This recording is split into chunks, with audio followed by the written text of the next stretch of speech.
कि list of scholarships without आइल्स। टॉफल का test बहुत हार्ड है, जैसे कि आइल्स के कुछ मॉड्यूल्स होते हैं, टॉफल के भी कुछ मॉड्यूल्स हैं। रीडिंग के कुछ मॉड्यूल्स लेंथी होते हैं। तो ओवरऑल अगर बात की जाए तो TOEFL is a hard exam. Why TOEFL when IELTS is there? Again, TOEFL American universities, 9 out of 10 American universities accept this exam. अस्सलाम वालेकुम, कैसे हैं आप सब? ठीक है। फर्स्ट ऑफ ऑल बिस्मिल्लाहिर्रहमानिर्रहीम। वैसे तो डॉक्टर साहबा ने काफ़ी कुछ बता दिया आपको फ़ौरन के बारे में, और जब वो बता रही थी तो मुझे ऐसा लग रहा था कि मैं नॉस्टैल्जिया में चला गया हूँ। It took me to the time when I was a student. तो बहुत अच्छा लगा, थैंक यू डॉक्टर साहबा। और आपने वैसे तो मैंने इंट्रोडक्शन दे दिया है। आज इस सेशन में हम कोशिश करेंगे कि आप लोगों को बताएं कि जो आप फॉरेन स्कॉलरशिप के लिए जब आप अप्लाई करना चाहते हैं तो उसमें there are a plethora of hurdles, barriers. Actually they are not barriers, they are barriers created by us. उसकी वजह यह है कि क्योंकि हम एक non native English speaking country के रिहायशी हैं, तो हमें वो ऐसा लगता है कि वो कुछ बैरियर्स हैं। तो आज की जो डिस्कशन है उसमें मैं आपको बताऊंगा कि आप कैसे इंग्लिश प्रोफिशिएंसी एग्ज़ाम्स को प्रिपेयर कर सकते हैं। So first of all, as of me, I am Atif Yaqoob and I got my masters fellowship from Unitec Institute of Technology, New Zealand, Auckland, and currently I'm working in a public sector university. Moreover, I am teaching IELTS and TOEFL in one of the renowned institute in Lahore, which is called Peckins. So Peckins is in the business for the last 10 years, and it has been preparing students for many years now. And we have this privilege that approximately 50,000 of our students are across the globe. So for the last 4.5 years, I can just tell you that approximately scores of my students are in abroad. So आज का जो topic है वो बहुत अहम आप लोगों के लिए इसलिए है क्योंकि अगर आपने कोई भी पोस्ट ग्रेड या PhD स्कॉलरशिप लेना है तो उसमें आपको इन प्रोफिशिएंसी एग्ज़ाम्स के दिए बगैर आपको कोई स्कॉलरशिप बहुत रेयर है कि मिले। Let's move on.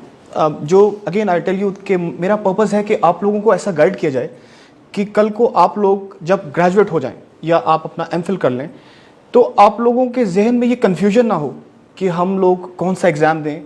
आपके किसी दोस्त ने बता दिया कि ये फ़लाँ टेस्ट अच्छा है तो आप वो देने चले गए, जबकि आप उस पैटर्न से एक्वेंटेड हो ही ना। मोरओवर एक और इम्पॉर्टेंट चीज़ भी है कि क्योंकि हमारा ये इंग्लिश हमारी मदर लैंग्वेज नहीं है। हमने इंग्लिश पढ़ी लेकिन हमारी इस इंग्लिश को जज करने का क्राइटेरिया जो इंटरनेशनल स्टैंडर्ड का है वो बहुत डिफरेंट है। फर्दरमोर स्टूडेंट्स को अपनी एबिलिटीज़ पे कभी भी कॉन्फिडेंस नहीं रहता क्योंकि ये एक एग्ज़ाम ऐसे हैं जो इंग्लिश प्रोफिशिएंसी एग्ज़ाम है जहां आपको अप्रॉक्सीमेटली 40 से 50 हज़ार रुपये एक एग्ज़ाम के लिए पे करना पड़ता है। सो जब कभी स्टूडेंट कोशिश करते हैं किसी स्कॉलरशिप के लिए तो सबसे पहले ये अमाउंट उनके माइंड में चल रही होती है कि इतने पैसे दे के हम कैसे एग्ज़ाम देंगे और क्या हम फेल तो नहीं हो जाएंगे। So this phobia of failure is on their mind always. एक इंटरेस्टिंग बात आपको बताता हूँ मैं कि जब हम ग्रेजुएट हुए और ग्रेजुएशन के बाद हमने सोचा कि हम भी स्कॉलरशिप पे जाएं बाहर, तो मैंने गूगल पे लिखा कि list of scholarships, international scholarships without IELTS, right? So that gave me a plethora of lists. तो जब मैंने जिस भी लिंक पर जाता तो at the end of the day यही होता कि आपको आइल्स करना पड़ेगा। So interesting. 2 दिन पहले मैंने सोचा कि चले स्टूडेंट्स को बताना है तो मैं खुद भी देखता हूँ कि लिस्ट ऑफ स्कॉलरशिप्स विद आइल्स एक प्रोफिशिएंसी एग्जाम है। जब मैंने वो लिखा तो इंटरेस्टिंगली गूगल ने तब भी मुझे वही जवाब दिया कि list of scholarships without IELTS. So कहने का मतलब यह है कि आज क्योंकि गूगल आपकी जो सर्च है वो आपके पीपल के बेस पे करता है कि लोगों ने ज़्यादा सर्च क्या किया, तो इंटरेस्टिंगली आज से 10 साल पहले की जो रेटिंग थी लोगों की या ओपिनियन थी आज भी वही है, यानी कि हम लोग उसको चेंज ही नहीं कर पाए। आज भी स्टूडेंट उतने ही खाइफ हैं इन प्रोफिशिएंसी एग्ज़ाम्स को देने के लिए जितने आज से 10 साल पहले थे। तो ये एक बहुत बड़ा फोबिया है। फोबिया क्यों है? क्योंकि आप लोगों को प्रॉपर गाइडेंस नहीं है। आप लोग अगर देखें कि अगर आप लोगों को प्रॉपर गाइडेंस दे दी जाए और ये बता दिया जाए कि कौन सा एग्ज़ाम आप लोगों के लिए बेहतर है देना, तो आप लोग के लिए प्रॉब्लम नहीं होगा एग्ज़ाम अटेम्प्ट करना। Okay, in addition to that आज हम क्या सीखेंगे? आज हम ये सीखेंगे कि कौन से लैंग्वेज एग्ज़ाम हैं जो कि आप लोग दे सकते हैं पाकिस्तान में रहकर, और देने के बाद आपके जो स्कॉलरशिप हैं उसका चांस बढ़ जाएगा। मोरओवर एक इंटरेस्टिंग चीज़ और भी है। अगर एक प्रोग्राम है जिसमें आप एडमिशन लेना चाहते हैं, मास्टर्स प्रोग्राम है या पीएचडी प्रोग्राम है, उसको उस पे applicable multiple English proficiency exam भी हो सकते हैं। यानी कि अगर एक एग्ज़ाम है, अगर एक प्रोग्राम है मास्टर्स का, तो उस पे आपको आइल्स भी वैलिड हो सकता है, उसमें आपका टोफल भी वैलिड हो सकता है, और उसमें आपका पीटीई भी वैलिड हो सकता है। तो अब कौन सा एग्ज़ाम सिलेक्ट करना है? हमारे यहाँ प्रॉब्लम यह है कि हम दोस्तों पे चलते हैं। किसी दोस्त ने कहा कि आइल्स देना है तो हम आइल्स दे दें, किसी ने कहा कि पीटी देना है, तो हम लोगों की बातों पे बहुत चलते हैं। तो आज के सेशन के बाद आई होप कि आप लोग भी अपने फ्रेंड्स को और आप लोग भी खुद को ये कम से कम इस कन्फ्यूजन से निकाल लेंगे कि आपने कौन सा एग्ज़ाम देना है। एक चीज़ मैं आप लोगों को और बड़ी इंपॉर्टेंट बता दूं, अगर किसी के जहन में ये है कि वो आइल्स का इम्तिहान दिए बगैर बाहर चला जाएगा किसी डेवलपिंग कंट्री में, तो chances are quite bleak. It is not possible nowadays, क्योंकि आपको शायद किसी प्रोग्राम में एडमिशन तो मिल जाए, लेकिन ऐसा होगा कि जब आप एम्बेसी में अप्लाई करेंगे वीज़ा के लिए, तो आपका वीज़ा रिजेक्ट भी हो सकता है, बिकॉज एम्बेसी की रिक्वायरमेंट अब आइल्स है, टॉफल है, पीटीई है, तो आपको अपनी प्रोफिशिएंसी को शो करना पड़ेगा। Recently yesterday I came across a student and she luckily got an acceptance letter from a professor in South Korea, and she also did a C2 South Korean language course. When she applied for the visa, her visa was simply rejected because the embassy said that you did not prove to be a genuine student. So आपकी जो student की जो genuine case है वो ये भी English proficiency exam decide करते हैं। ओके, अब एक सादा सा सवाल, भाई हमने तो 16 साल की तालीम हासिल की, अंग्रेज़ी में तालीम हासिल की, we have studied in English and we have studied 18 years of our education from university and we are going for PhD or masters. Why this is a requirement that you guys are still required to take an IELTS exam when the medium of instruction is in English? So this is quite a common questions pop in your mind. And what students do, आज भी student एक काम करते हैं कि sir हमें bona fide certificate मिल जाए university से जिसमें लिखा हो कि आपका मीडियम ऑफ इंस्ट्रक्शन इंग्लिश है, तो विल दैट वर्क? तो ऐसा नहीं है। किसी ज़माने में a lot of countries used to offer master scholarship and admission on this requirement.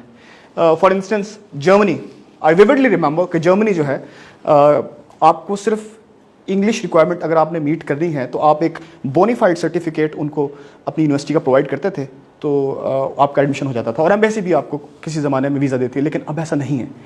अब आपको अपने प्रूफ करना पड़ेगा कि आपकी ये प्रोफिशिएंसी इंग्लिश में है।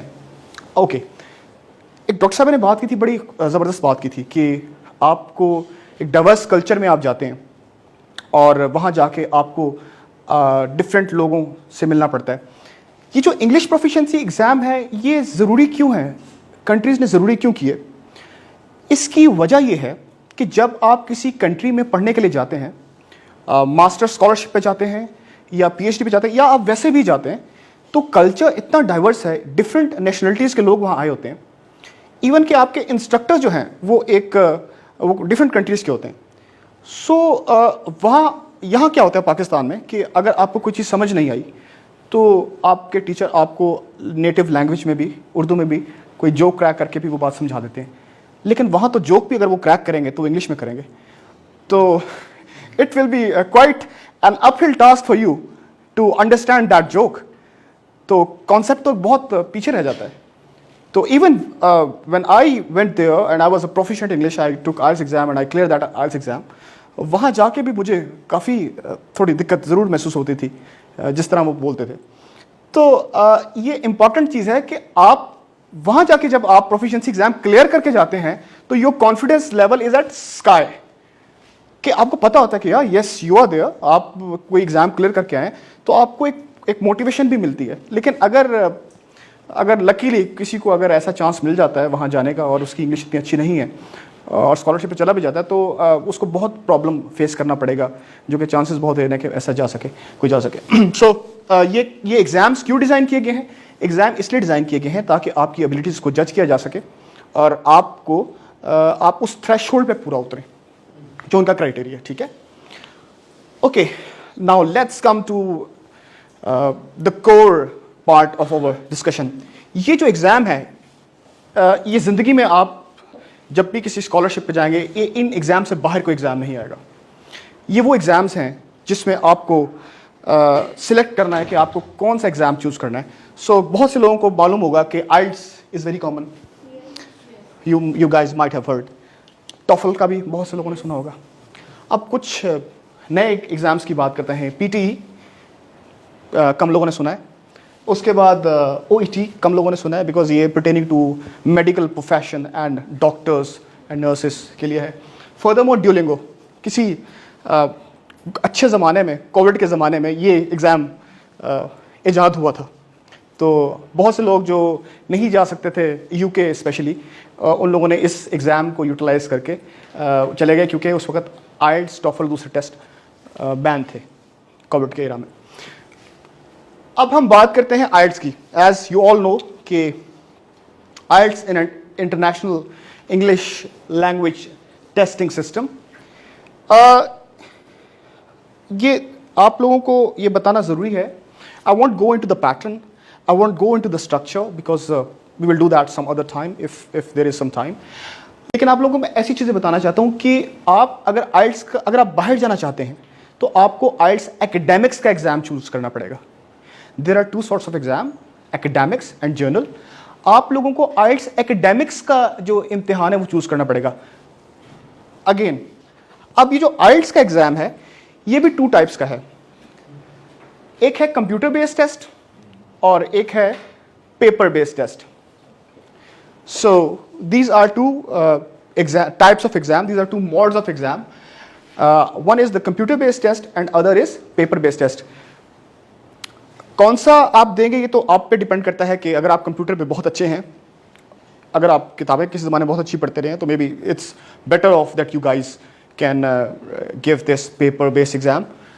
Any how, now there are 2 bodies which conducts this exam. One is AEO या IDP, the other one is British Council. अब स्टूडेंट्स के माइंड में सबसे पहले कंफ्यूजन जब हमारे पास आते हैं तो कहते हैं सर AEO ज़्यादा बैंड देता है या ब्रिटिश काउंसिल ज़्यादा बैंड देता है? सर हमने सुना है कि ब्रिटिश काउंसिल ज़्यादा बैंड देता है, AEO थोड़ा कम देता है, तो हम ब्रिटिश काउंसिल कर लें? Well this is just a myth. Both these are separate bodies but they have joined hands together in 2020।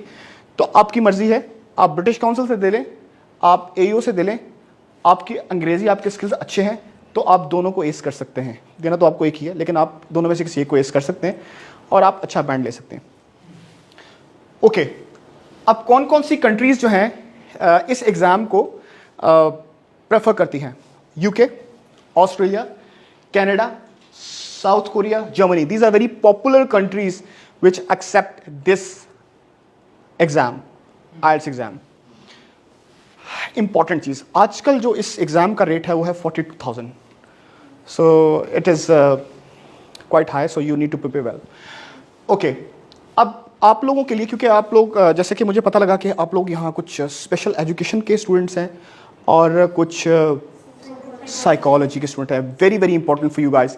देखें, अगर आप मास्टर्स पे जाना चाहते हैं और आप स्कॉलरशिप लेना चाहते हैं तो IELTS के टोटल 9 बैंड्स हैं, हर मॉड्यूल का 9 बैंड्स हैं, यानी कि जब आप बैंड स्कोर करते हैं तो आपको एवरेज मिलती है उसकी।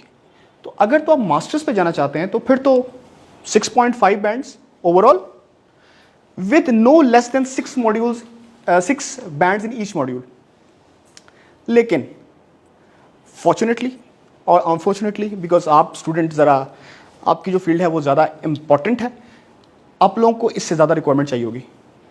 अप्रॉक्सीमेटली 7 बैंड्स आप लोगों को स्कोर करना ही करना है in special education and psychology in masters programme.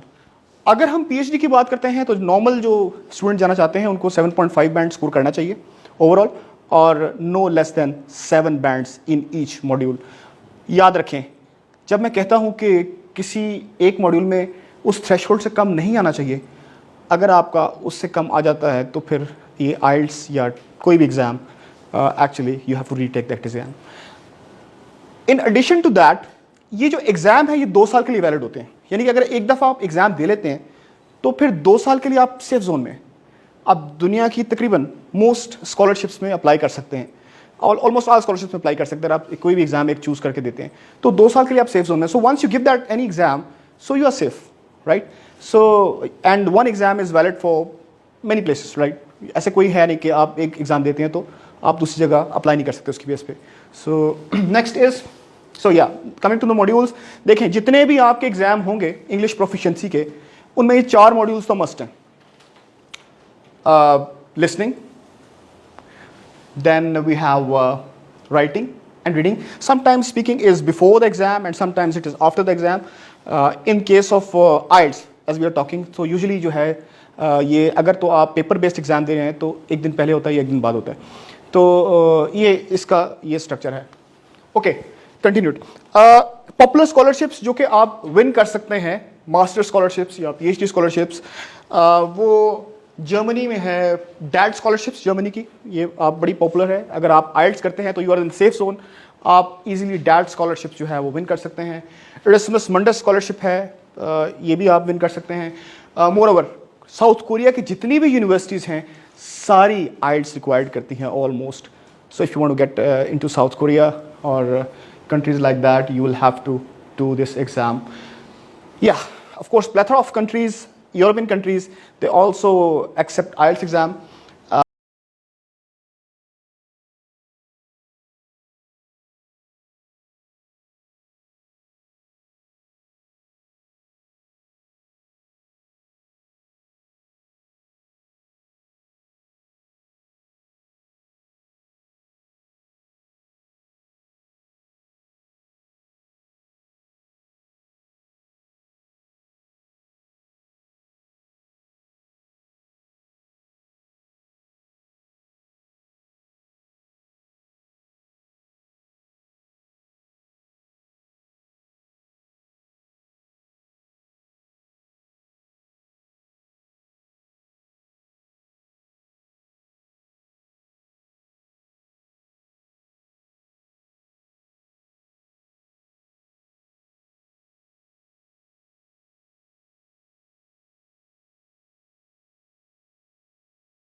Right. So या अगेन जो टॉफल की अच्छी बात यह है कि इसका मटेरियल इंटरनेट पर बहुत ज़्यादा इजीली अवेलेबल है. वाई? क्योंकि ये इंटरनेट बेस्ड एग्ज़ाम है. सो अगर आप इजीली टेस्ट अटैम्प्ट कर सकते हैं, आपको मार्क्स भी पता लग जाएंगे उसी वक्त. आई मीन अगर आप एक मॉक टेस्ट एग्जाम अटैम्प्ट करते हैं तो कम से कम रीडिंग और लिसनिंग में तो आपको पता लग ही जाएंगे कि उसके कितने मार्क्स हैं. Of course it is hard to जज राइटिंग एंड स्पीकिंग. ओके, अब टॉफल और आइल्स में एक डिस्टिंग्विशिंग फीचर ये है. आइल्स के इम्तिहान में तो आपको कॉन्टेक्स्ट पढ़ के राइट और रॉन्ग जवाब देना है. I mean there is no in between, there is always 1 and 0. But ये जो एग्ज़ाम है इसमें रियल टाइम सिनेरियो दिए जाते हैं, इसमें कॉन्टेक्स्ट दिया जाता है, कॉन्टेक्स्ट की बेस पे आपको जवाब तलाश करना है. So you need to be very sound in English in order to attempt. So it's not all about right or wrong. It's all about the context which matches the question and the answer, right? So it's a very balanced test, it is considered very balanced by the instructors and the students. Why? क्योंकि इसमें IELTS के इम्तिहान में तो एक अगर आप speaking करें तो एक एग्जामिनर जो कि आपको इवेलुएट करे, यहाँ 3 से 4 एग्जामिनर आपको इवेलुएट करेंगे. So there is always good way of scoring more marks. Again फ़ायदे तो कुछ नुकसानात भी हैं. नुकसानात ये हैं कि अगर आपकी टाइपिंग अच्छी नहीं है, अगर आपका स्क्रीन टाइम अच्छा नहीं है, तो सैडली ये एग्ज़ाम आप लोगों के लिए नहीं है. Because the more slow you are, the more time you are going to waste on the computer and the modules, and in the end you will not be able to ace the exam. So if you are bad in typing, please do not go for this test. Yeah, if you don't have a good computer skills, yes, if you don't have a good computer skills, please develop good computer skills from now onwards so that you may be able to pass this exam with flying colors, right? Yeah, sometimes this exam can go for 5 hours. I mean, you imagine you have to sit in front of the computer for the 5 hours. So yeah, you need a good stamina as well. So at least I can't sit 5 hours in front of a computer. So yeah. So okay, so this is not all about grammar, vocabulary.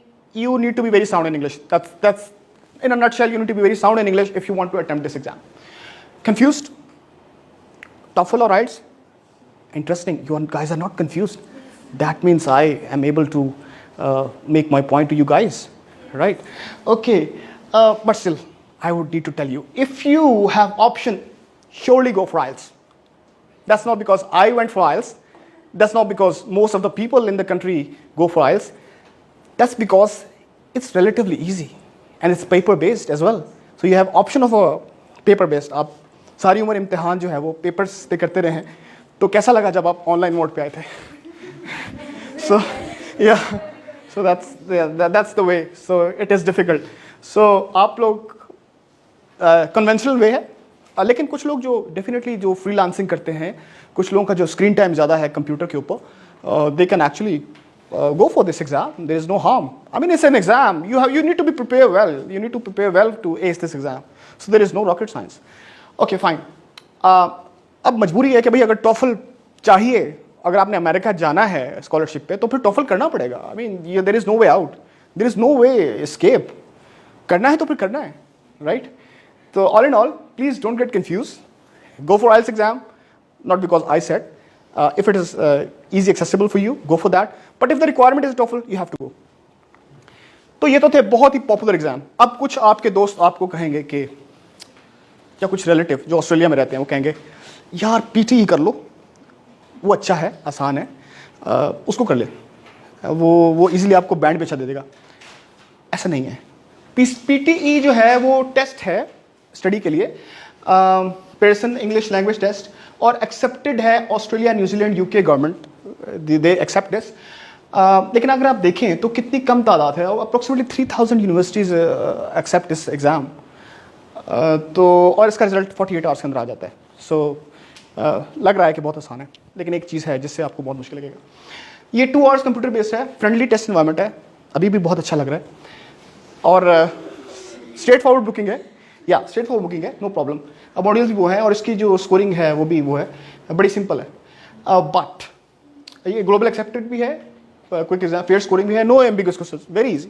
लेकिन एक problem है, इसके कुछ नुकसानात.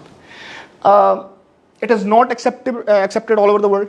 बहुत limited है, इसको आप ये कहीं भी पूरी दुनिया में एक्सेप्टेड नहीं है, ठीक है, बहुत न्यू है, यंग है इस फील्ड में। और इसमें जो लिसनिंग और स्पीकिंग का एक्सेंट बहुत हैवी है। I mean they talk in Australian accent, so it is really really hard for students to grasp those concepts, right? So it is very very hard. Okay, the recording of speaking listening can be difficult to comprehend because they use real time lecture in English. अच्छा, myth, कोई myth नहीं है, कोई fancy नहीं है, सब you need to be very good in English. Okay, मुश्किल क्यों है? एक तो ये स्लो टाइपर्स के लिए नहीं है, दूसरा ये है कि इसमें आपकी जो एवेल्यूएशन है वो प्योरली कंप्यूटर करता है। So there is no human interaction between you and the exam and you. So there is computer basically you evaluates you. So आपकी जो टोटल evaluation है वो कंप्यूटर करता है, मशीन करती है, तो इसमें आपको कोई भी लग्जरी नहीं है कि आपको ज़्यादा स्कोर मिल जाएगा या ह्यूमन फैक्टर की वजह से कुछ सिंपैथी मिल जाएगी, right? So this is the problem. Okay, this exam is OET, Occupational English Language Test. Just I would ask you if you want, if your doctors want, if you have some acquaintance relative who wants to go to UK for working, this is exam. It's pretty simple. The more exam, it is a straightforward and profession specific exam. So this exam is not particularly for you guys, but if some of your relatives and friends are there. Yeah. Last, Duolingo. Duolingo exam जो है ये Covid era में popular हुआ, बहुत से लोग जो UK जाना चाहते थे, एक डेट्स नहीं मिल रही थी उनको, तो this exam was introduced, but it is very new, approximately